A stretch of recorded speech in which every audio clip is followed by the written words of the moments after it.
एक माँ सुबह उठकर अपने बेटे से पूछती है कि बेटा, क्या तुम्हारी रातों की नींद उड़ी हुई है? क्या तुम्हें गलत सपने आते हैं? सपने में कोई आत्मा सता रही है या तुम अजीब तरह की हरकतें करते हैं? यहाँ पर बेटा इन बातों को सुनकर रोने लगता है और माँ के गले लग जाता है। कहता है कि माँ, किसी ने सही कहा है। माँ बिना कुछ कहे अपने बच्चों के दुख तकलीफ को समझ सकती है। आपने कैसे जाना कि मेरे साथ ये सब कुछ हो रहा है? माँ रोते हुए कहती है कि बेटा, मुझे एक एक बात के बारे में मालूम है। और दोस्तों, जब ये बातों का पिटारा खुलता है ना, तो सबके पैरों तले जमीन खिसक जाती है। आज की घटना थोड़ी सी डरावनी है, आपको डरा भी सकती है। और मैं चाहती हूँ कि आप इस घटना को अपने बच्चों पर शेयर ज़रूर करना, क्योंकि ये बच्चों से जुड़ी हुई घटना है और बच्चों के लिए एक बहुत बड़ी सीख है। उनके ऊपर थोड़ी सी उनसे कहना कि ये घटना पूरी सुनना, मैं उनके भले के लिए ये घटना लेकर आई हूँ। दोस्तों, हमें हमारी कहते हैं कि हम पढ़ रहे हैं, हम मैथ पढ़ रहे हैं, हम साइंस पढ़ रहे हैं, हम ऐसी ऐसी चीज़ें क्लासों में पढ़ते हैं, और लेकिन हम जब किसी कंपनी में नौकरी करने के लिए जाते हैं तो उस पढ़ाई में से एक भी आंसर, एक भी चैप्टर कुछ भी नहीं आता है। हमें उस वक्त सोचकर लगता है कि हम पढ़े क्यों थे। तो कहती हूँ कि दोनों तरफा का ज्ञान ज़रूरी होता है ज़िंदगी में। एक हम्बल और एक बहुत बड़ी रिक्वेस्ट है कि अपने बच्चों को इस चीज़ को या इस वीडियो को ज़रूर दिखाना, मेरी आप लोगों से प्रार्थना है। चलिए, आपको लखनऊ लेकर चलती हूँ और क्या ये घटना है, इस घटना के बारे में बताती हूँ। क्यों एक माँ बिना कहे ही अपने उस बेटे के दर्द को समझ जाती है, जो बेटा जवान था, किशोर था, खूबसूरत था और जिसकी जिंदगी में कोई दुख नहीं था। चलिए दोस्तों, इस कहानी में एक प्रेम कहानी भी छुपी हुई है। एक परिवार के पास लेकर चलती हूँ। ज़्यादा जानकारी आज नहीं दे पाऊंगी, क्योंकि इस परिवार की एक खास कहन है कि हम ज़्यादा लोगों के सामने नहीं आना चाहते, क्योंकि एक रिश्ता ऐसा छुपा हुआ है इस परिवार के बीच में, जो उजागर होगा तो कई लोगों पर लांछन लगेंगे। लखनऊ में एक परिवार रहता है। एक भाई का नाम अमर रहता है और एक भाई का नाम रोहित रहता है। रोहित छोटा भाई होता है और बड़ा भाई अमर होता है। दोनों भाई का दिल का कनेक्शन था। दोनों कभी झगड़े नहीं थे, लड़े नहीं थे, गुथे नहीं थे। कभी भी इन दोनों के बीच में कोई भी दुख तकलीफ या कोई परेशानी नहीं थी। माँ अपने दोनों बेटों को कहती थी कि मेरे राम लखन, मेरे बहुत प्यारे बेटे हैं, बहुत खूबसूरत मेरे बेटे हैं। लेकिन अब यहाँ पर ये दोनों भाई पढ़ते हैं। पढ़ते साथ साथ यहाँ पर बड़ा भाई कॉलेज कर रहा था लास्ट ईयर। छोटा भाई अब यहाँ कॉलेज में कदम रखता है।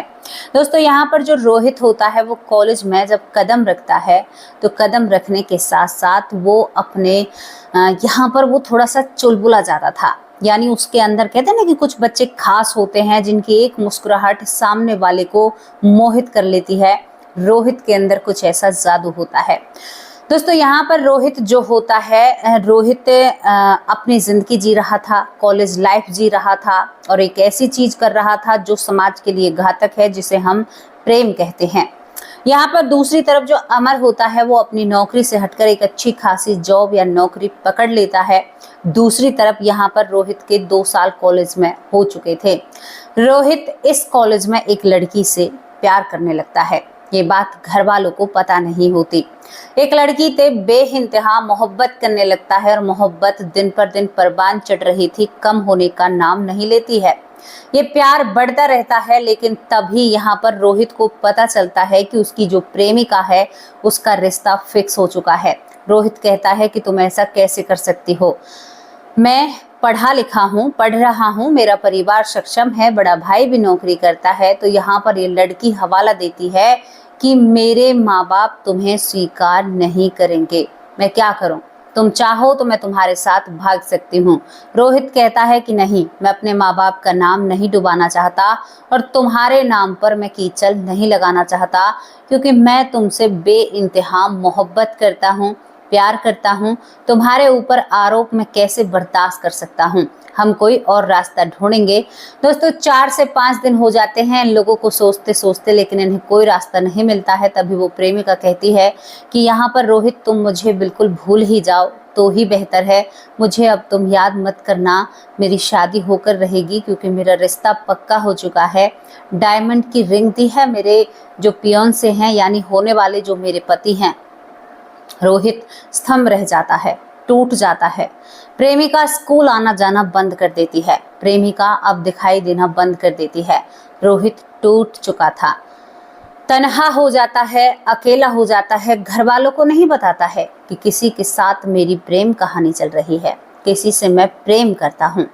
दोस्तों, इसी तरह से वो बावलों की तरह फिरता है।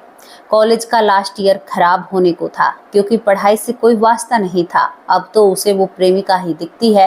दोस्तों, यहाँ पर जो जो शादी की तारीख नज़दीक आती है वो यहाँ पर जो रोहित होता है अपने आप को बहुत ज़्यादा डिप्रेशन का शिकार बना लेता है। वो बहुत चिंतित होता है। फ़ोन पर फ़ोन प्रेमिका पर करता है। प्रेमिका ने फ़ोन उठाने बंद कर दिए थे। ये सब कुछ मामला जब होता है तो रोहित को केवल एक ही रास्ता नज़र आता है। वो रास्ता आप भी भांप चुके होंगे।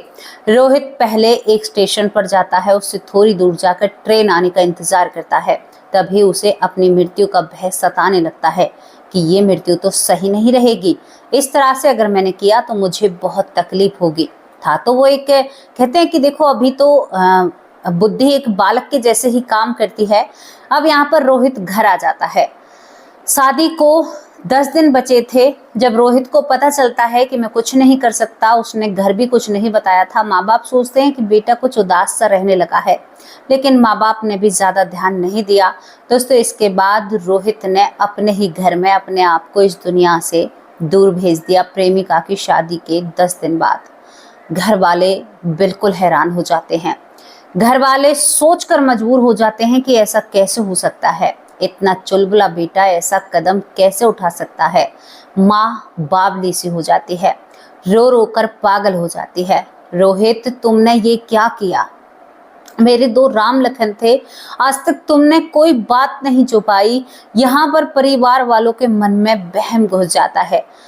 आमतौर पर होगा, हमारा जवान बच्चा घूम रहा है, अच्छा है, लेकिन वो कुछ दिन के लिए उदास हो जाए और अपने आप को दूर कर दे तो फिर माँ बाप को तो भैया टेंशन और चिंता सताती है। माँ बाप रो रो कर विलाप करते हैं। बड़ा भाई कहता है कि तू मुझसे कह सकता था। उसके यानी मरे हुए शरीर को गोद में लेकर बड़ा भाई कहता है, जिसका नाम अमर होता है, छोटे तुमने मुझे क्यों नहीं बताया?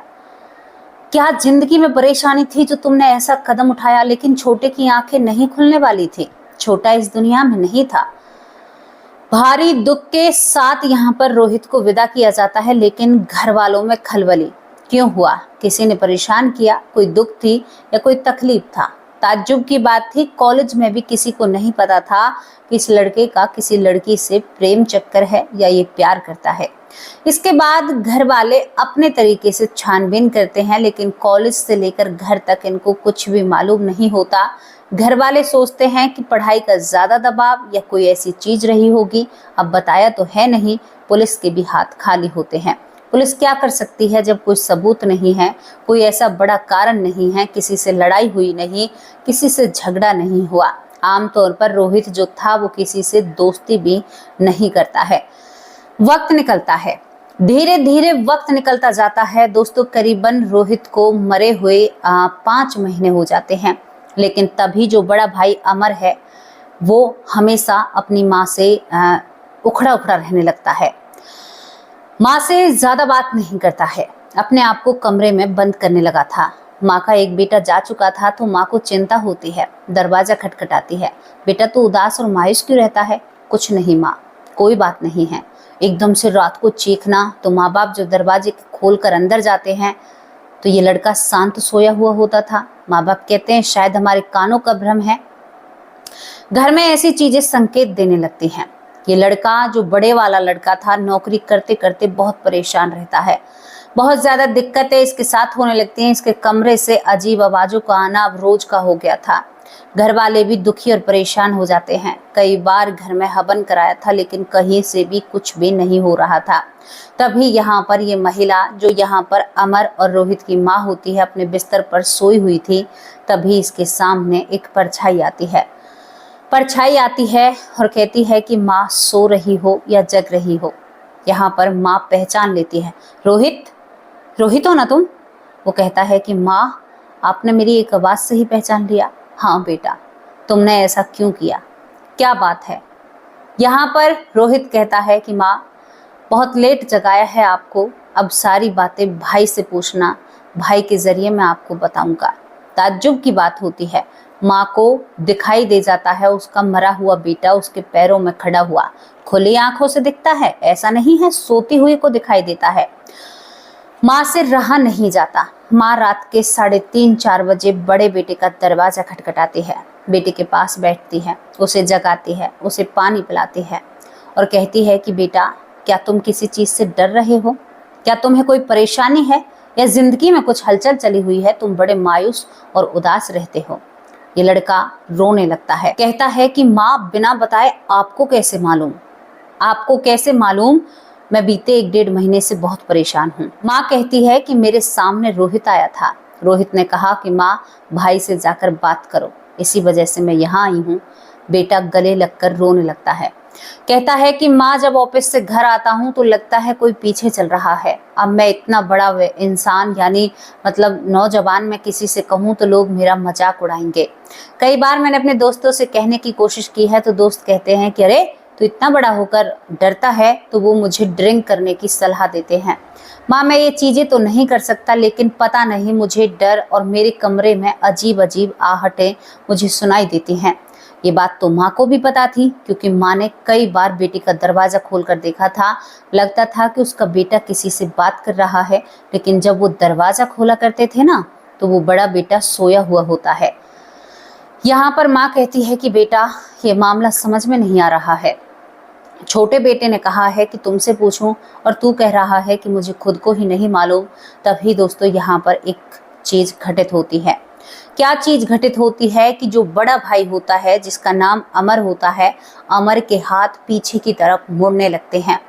मुंडी ऐसे टेढ़ी हो जाती है, मुंह टेढ़ा हो जाता है। माँ घबरा जाती है, जोर जोर से चिल्लाती है, अजी सुनते हो, जल्दी आओ, बेटे को कुछ हुआ है। तभी यहाँ पर जो भाई होता है अमर, वो हंसने लगता है। हंसते हुए कहता है कि माँ, मैं तेरा बेटा हूँ रोहित, मैं इसके अंदर रहता हूँ, काफी दिनों से रह रहा हूँ। भाई का शरीर, भाई का ऑरा मुझे बहुत पसंद है। माँ, मैं यहीं पर रहता हूँ, तभी तो आपको जगा कर लाया हूँ, क्योंकि आपने ध्यान ही नहीं दिया। मैं इसी घर में रहता हूँ। माँ रोने लगती है कि बेटा, तू अपने भाई को परेशान कर रहा है। वो कहता है कि कैसे ना करूं, मुझे कोई रास्ता नहीं मिल रहा। इतना कहते ही पिता खड़े हुए थे। उसके बाद ये बड़ा जो लड़का होता है अमर, फुट फुट कर रोने लगता है। यानी इसके अंदर यहाँ पर रोहित होता है और रोते हुए कहता है कि माँ, मैंने बहुत बड़ी गलती की है। कभी भी किसी भी जीव को अपने हाथों से अपने प्राण नहीं हरने चाहिए। मैंने भगवान के आदेश का उल्लंघन किया है। माँ, मुझे कोई रास्ता नहीं मिल रहा। मैं इस घर के हजार हजार चक्कर काटता हूँ पूरी रात। आप सब लोग सोते रहते हैं, मुझे नींद नहीं आती है, मुझे रास्ता नजर नहीं आता है, मैं भटक रहा हूँ, मुझे यहाँ से जाने का रास्ता नहीं मिल रहा। माँ, मैं इस घर से कैसे जाऊँ, क्या करूँ मैं, मेरे साथ क्या होगा, मैं कैसे जीऊँगा। दोस्तों, माँ स्तंभ रह जाती है। क्या कह रहा है बेटा तू, ऐसा कैसे हो सकता है? वो कहता है कि हाँ माँ, बीते 6 महीने से मैं इधर उधर भटक रहा हूँ, क्या आप लोगों को मैं दिखाई नहीं देता? माँ, जिस दिन मैं इस दुनिया से गया था, उस दिन जब मुझे शमशान घाट में छोड़ा गया था, मैं वहां पर भी अपने शरीर को देखता हूँ। माँ, मैं जब घर आकर तुम अपने माथे में हाथ मार मार कर मेरे लिए चीख चीख कर रो रही थी ना, तो मैं बहुत भावुक था। मैं आपसे माफी मांगता हूँ माँ, मुझे दोबारा जीवित कर लो, मैं ऐसा नहीं करूंगा, मुझसे गलती हो गई। जो लोग आहोश में आकर, प्रेम में आकर गलतियां कर बैठते हैं, उसका भुगतान पता है कितना भुगतना पड़ता है। यहाँ कुछ संघर्ष नहीं है। ये कहता है कि माँ, मेरी जितनी गति है मैं इतना भाग कर देख लिया, लेकिन ये जमीन खत्म नहीं होती है। मुझे कोई रास्ता, कोई लक्ष्य नजर नहीं आ रहा है। माँ, मैं भ्रमित हूँ। मरने के बाद मैं आपको रोता हुआ देखकर बर्दाश्त नहीं कर पाता हूँ। उसके बाद मेरी जैसी कई आत्माएं यहाँ पर भटक रही हैं, और पता है माँ वो क्या कहती हैं? अपने परिवार को दुख दो, अपने उस प्रेमिका को मार दो जिसने तुम्हारे साथ ऐसा किया। माँ, मैं प्रेत बन के उसकी शादी में जाता हूँ, लेकिन प्रवेश नहीं कर पाता हूँ। मैं उसकी शादी को भी नहीं तोड़ पाया।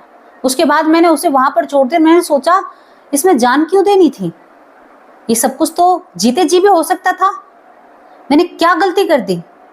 रोहित पश्चाताप करता है, अफसोस करता है, क्या किया मैंने, क्यों किया, ऐसा क्यों किया, ऐसा होना ही नहीं चाहिए था। माँ मुझे रास्ता दो, मैं भाई को परेशान नहीं करना चाहता, लेकिन भाई मुझे प्यारे लगते हैं, मैं इनके आसपास रहता हूँ। बुरी आत्माएं ही नहीं होती हैं, अच्छी आत्माएं भी होती हैं, अच्छी एनर्जी भी होती है। वो कहता है कि भाई को मैंने कई दिन हादसे से बचाया है, क्योंकि ये मेरे बारे में सोचता और रोता रहता सीट पर। मैंने इसके शरीर के अंदर पहली बार तभी प्रवेश किया था। तब माँ पूछती है ऐसा भी हुआ था? तभी यहाँ पर बड़े भाई की आवाज आती है, हाँ माँ ऐसा हुआ था, मेरे साथ एक दिन हादसा हुआ था, लेकिन और हादसों का मुझे नहीं पता है। यहाँ पर रोहित कहता है कि माँ उसके बाद मैंने होने ही नहीं दिए। पता नहीं मैं इसके शरीर में क्यों प्रवेश कर रहा हूँ, क्या बात है क्या नहीं है, मुझे मालूम नहीं है माँ। माँ लेकिन मुझे रास्ता दिखाओ, मैं यहाँ भूखा हूँ, मैं प्यासा हूँ, मैं बहुत यातनाओं में हूँ, मैं किसी को परेशान नहीं कर सकता। आपने मुझे अच्छी शिक्षा दी है। अगर मैं इतना ही मतलब कहते हैं ना कि कठोर दिल का होता तो मैं अपनी प्रेमिका को भगा कर ले जाता। माँ मैं एक लड़की से प्यार करता था। पूरी प्रेम कहानी जो किसी को भी नहीं पता थी वो अपने माँ बाप के सामने रखता है। माँ बाप सुनकर रोते हैं, कहते हैं कि बेटा तू एक बार कहता तो सही, हम तेरी बातों को मानते, तुमने ऐसा क्यों किया? उस लड़की से सुंदर 1000 गुना लड़कियां तुझे मिल जाती, उस लड़की का तुम्हारे भाग्य में योग नहीं था। बेटा कोई प्रेम विवाह अच्छी बात नहीं है। तो मरा हुआ बेटा कहता है कि हाँ माँ बिल्कुल अच्छी बात नहीं है, समाज को बिगाड़ने वाली बात है, लेकिन अब क्या करूं, शरीर छूट गया, अब ये बातें समझ में आ रही हैं। उस वक्त आहोश ही इतना था कि मुझे ये बातें समझ नहीं आई। माँ मैं गुमराह हुआ पड़ा हूँ और पता नहीं मैं आज आपसे कैसे बातें कर पा रहा हूँ। भगवान की कोई इच्छा है, लेकिन माँ मुझे कोई रास्ता दिखाओ। दोस्तों यहाँ पर तभी बड़ा भाई बेहोश हो जाता है। माँ बाप चिंतित हो उठते हैं, बाहर कहेंगे तो लोग मजाक उड़ाएंगे। यहाँ पर दोस्तों ये दोनों पति पत्नी एक बहुत बड़े पंडित के पास जाते हैं, संत के पास जाते हैं। वहां से जो इन्हें राय मिलती है वो इनकी जिंदगी को बदलने वाली थी। वहां पर इनसे कहा जाता है कि आप अपने घर में जो भागवत पाठ यानी सप्ताह होता है, जो सप्ताह कराइए, भागवत पाठ कराइए, उसके जरिए ही आपके बेटे की आत्मा को यहाँ से रास्ता मिलेगा। ये रास्ता जब मालूम पड़ता है कि बेटे को यहाँ से रास्ता मिलेगा, तो उस बेटे के नाम का, रोहित के नाम का घर में एक भागवत कराई जाती है, पाठ कराया जाता है। पूरे 7-8 दिन बहुत जोर शोर से उसके ही नाम से माँ बाप जब बैठते थे भागवत सुनने के लिए, भागवत यानी उसके बाद कहते हैं कि सुनते समय भी बेटे को याद करते थे। बांस भी वहां पर गाड़ा जाता है। और यहाँ पर एक और बात उनकी माताजी बताती हैं, कहती हैं कि जब भगवत समाप्त हो जाती है भागवत, उसके बाद उनको अपना बेटा रोहित नजर आता है, जो मुस्कुराते हुए एक धुएं में ओझल हो जाता है। ये बातें हम किसी से कहते हैं तो लोग हमारी खिल्ली उड़ाते हैं, मजाक उड़ाते हैं, कहते हैं कि ऐसा भी कहीं होता है, लेकिन हम बताना चाहते हैं कि ऐसा होता है, होता आ रहा है। और वो रोती हुई कहती हैं, बेटा तो चला गया, लेकिन कलेजे को ठंडक नहीं मिलती है, लेकिन हमसे जो बन पड़ा उसके नाम का हमने दान किया, लोगों के पेटों में अन्न डाला, भागवत पाठ जो कराया उसका उद्यापन बहुत अच्छे से किया, और बेटे के नाम पर, जवान बेटे के नाम पर हमने लोगों को भोजन कराया, क्योंकि हमारी मजबूरी थी। हमारा जवान बेटा गया, लेकिन हमने क्यों कराया? क्योंकि बेटे ने कहा कि हजारों चक्कर वो घर के मार चुका है, मैं उसे तड़पता हुआ नहीं देख सकती थी। जब हमारे ग्रंथों में लिखा हुआ है कि ऐसे मुक्ति हो सकती है, तो मैं क्यों ना कराऊं, क्यों ना कराऊं? मैं इतना तो अपने बेटे के लिए कर सकती हूँ। दोस्तों यहाँ पर प्रेमिका का घर आबाद है, बुलंदियों को छू रहा है, एक माँ का बेटा इस दुनिया से चला गया है। तभी तो कहती हूँ ये प्रेम नहीं है, धोखा है, ये प्रेम नहीं है, छलावा है।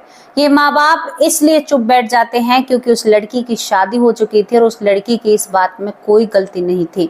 गलती क्यों नहीं थी आपको बताना चाहती हूँ। सही नहीं है घर से भागना, सही नहीं है समाज में एक ऐसा मैसेज रखना।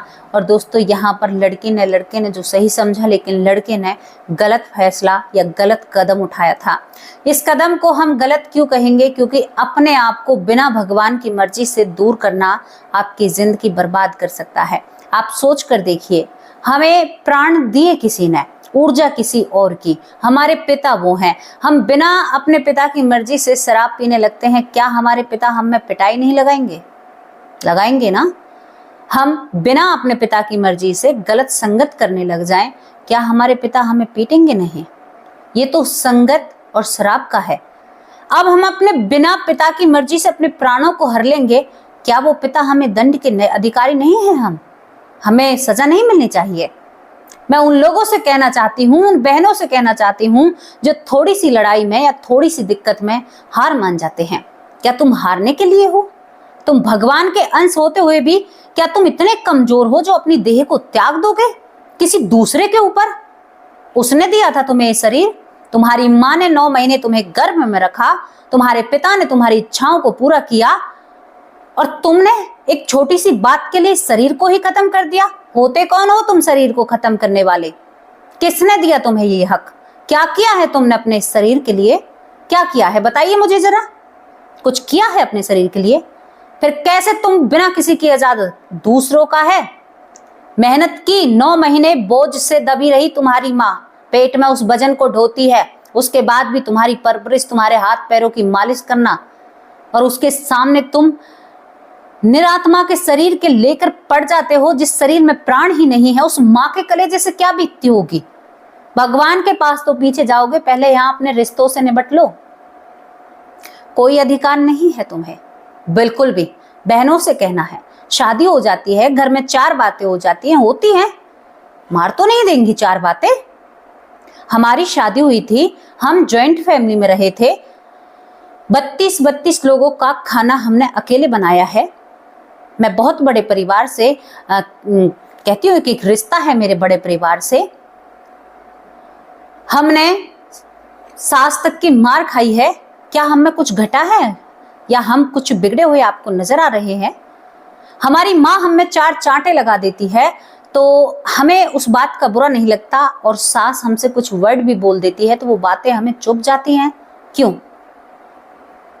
आपको चुभ रही हैं तो बात करना बंद कीजिए, छोड़ दीजिए, मायके आ जाइए, लेकिन ये कोई सलूशन नहीं है। अगर तुम ऐसा करोगे, जिन लोगों ने तुम्हें उकसाया है या तुमसे कुछ कहा है या किसी भी गम में तुमने किया है, उनके साथ कोई बर्बरता नहीं होगी, आपके साथ होगी मरने के बाद पे। सावधान हो जाओ। बिल्कुल भी हक और अधिकार नहीं है इस देह को त्यागने का आपको। शरीर में रोग होते हैं ना, रोग होने के डर से भी लोग अपने आप को इस दुनिया से दूर भेज देते हैं। आपको एक जानकारी देती हूँ, दोबारा जन्म लेना पड़ेगा और उसी बीमारी से ग्रसित होना पड़ेगा। जितने दिन का दुख है, जितने दिन का कष्ट है, यहीं पर भोग कर जाइए। कहते हैं ना कि बाबा ईंट से ईंट बजा देंगे, लेकिन हम अपने कर्मों के दंड को यहीं पर भोग कर जाएंगे। जितना भी दुख है हंसी और शौक से निकालिए। दुख है देह में है, हमारे कर्म के अनुसार है, वरना किसी में इतनी क्षमता नहीं है, क्योंकि हम श्री हरि के अंश हैं। किसी की इतनी ताकत नहीं है जो हमारी गलती के बगैर हमें छू तक जाए या हमें कोई अपराध दे, क्योंकि हम जिसके पौत्र और पुत्री हैं ना, वो पूरे ब्रह्मांड को चलाते हैं, पूरी सृष्टि को चलाते हैं। हम उनके बच्चे होकर भी इतने कमजोर, इतने मायूस कैसे हो सकते हैं? आपको उठना होगा, आप ऐसे कदम नहीं उठाओगे। माँ बाप से बात करिए, अपने मन को हल्का कीजिए। कोई रास्ता ना निकले तो ऐसी चीजों को रास्ते में ही छोड़ देना चाहिए। आपको एक मंजिल पकड़नी है। क्यों आए हो इस धरती पर? भगवान को प्राप्त करने के लिए, लैला मजनू बनने के लिए नहीं आए हो। हाँ ठीक है, हम गृहस्थ आश्रम में हैं, हमें भाई शादी करके अपना घर परिवार चलाना है। अरे भैया, बड़े बड़े लोग, जाने माने लोग, अरे भाई संबंधों पर और इस वासनाओं पर बड़ा बड़ा ज्ञान देकर गए हैं। ओशो को ही सुन लो, केवल उनकी जिंदगी में इस चीज के अलावा कोई टॉपिक नहीं था, और लोगों को मेरी बातें फिर चुभ जाती हैं और बुरी लग जाती हैं। मैं जब उनके प्रवचन सुनती हूँ तो मेरी बुद्धि खराब हो जाती है और मुझे एक इरिटेशन और चुभन सी होने लगती है कि एक इंसान कितना कैसी कैसी घटिया एक, और अपने आप को फिर माला क्यों पहनते थे वो, जब इन चीजों को नहीं मानते थे। गले में माला धारण मत कीजिए, आप अपनी वेशभूषा ऐसी मत बनाइए, आप नॉर्मल कपड़ों में रहिए। ठीक है, आप वासनाओं के बारे में बात करते हैं, आप ऐसी चीजों के बारे में चर्चा करते हैं, तो बिल्कुल भी हमारे रुद्राक्ष, तुलसी की माला, हमारे किसी भी मोती को हाथ मत लगाइए। भैया हम तो जैसे भी हैं इस समाज में, हम अपने भगवान के साथ हैं और हमारा भगवान हमारे साथ है और जैसे भी वो हमें रख रहे हैं हम उसमें बहुत खुश हैं, हमें कोई दिक्कत नहीं है। आज मैं अपने गृहस्थ आश्रम में हूँ, मैं अपने पति के साथ हूँ, मेरे बच्चे हैं, मैं परिवार चला रही हूँ। अपने पति का रहन सहन, पति का खाना पीना सब कुछ मैं खुद करती हूँ। मैं गेस्ट आना, परिवार को संभालना, सब कुछ करना मैं खुद करती हूँ। कोई परेशानी, कोई दिक्कत नहीं थी। और मेरा तो बहुत छोटी की शादी हुई थी, बहुत छोटी सी थी मुझे ज्ञान नहीं था शादी क्या होती है, लेकिन मैंने अपने घर को चलाया।